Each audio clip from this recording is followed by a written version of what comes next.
नमस्ते बच्चों।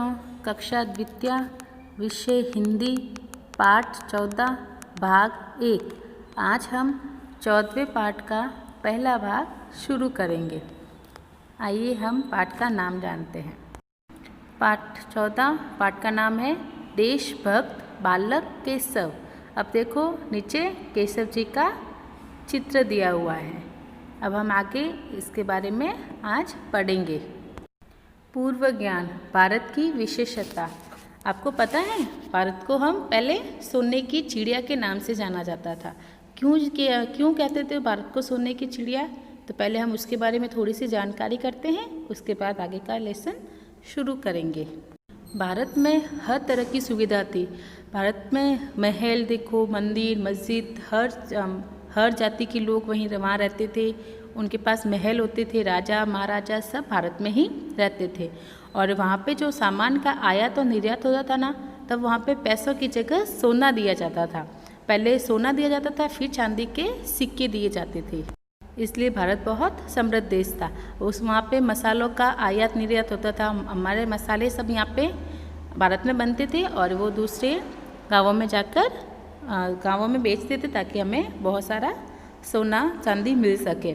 और पहले हर घर में लघु उद्योग चलाया जाता था।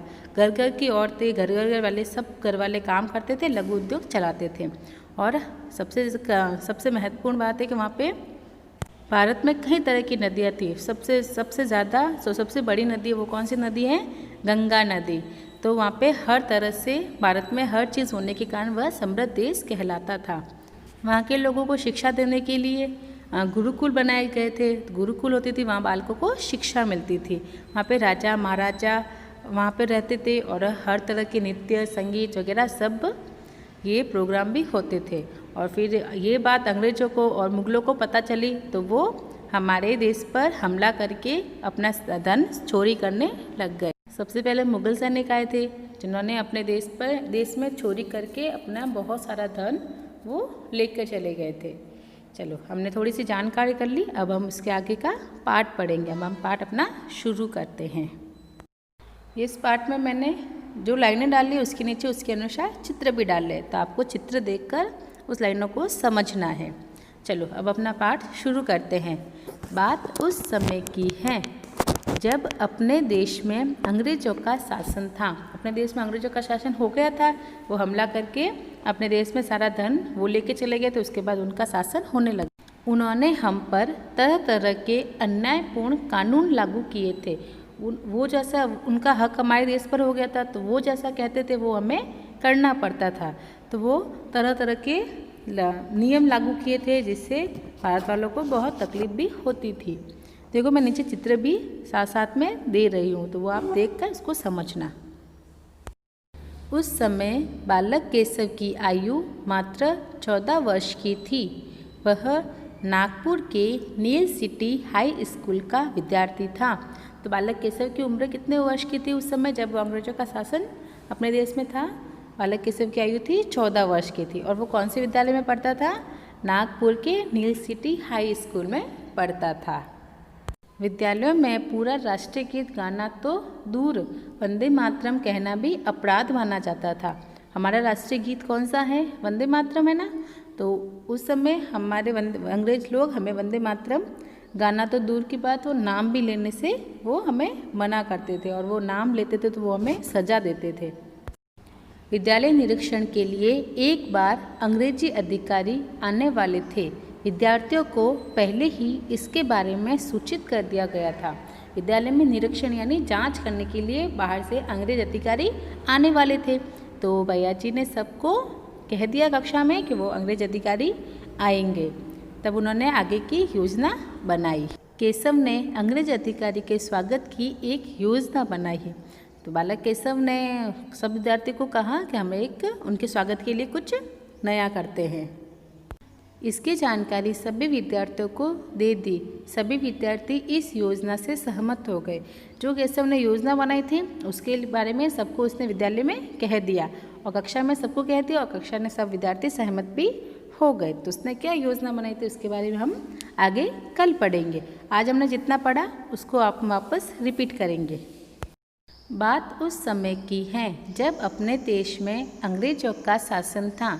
उन्होंने हम पर तरह तरह के अन्यायपूर्ण कानून लागू किए थे।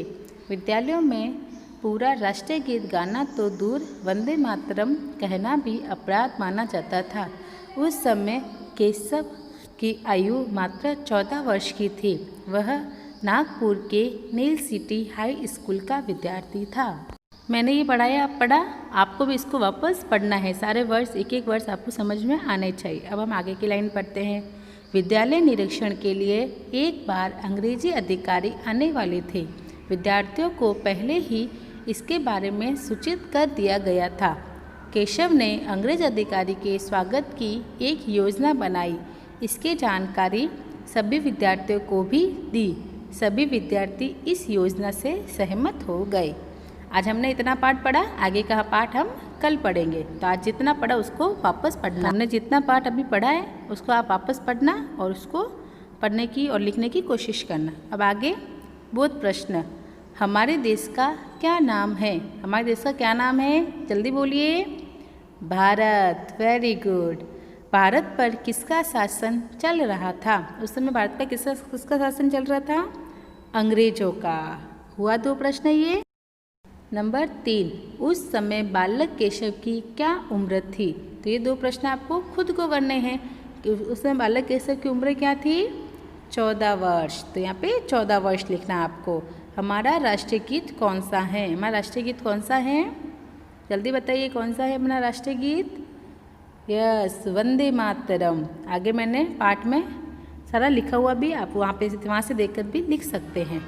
अब गृह कार्य। रिक्त स्थान भरिए। अपने देश में खाली जगह का शासन था। अपने देश में किसका शासन था? बोलिए, जल्दी बोलिए। अंग्रेजों का। विद्यालय में क्या कहना अपराध माना जाता था? वंदे मातरम।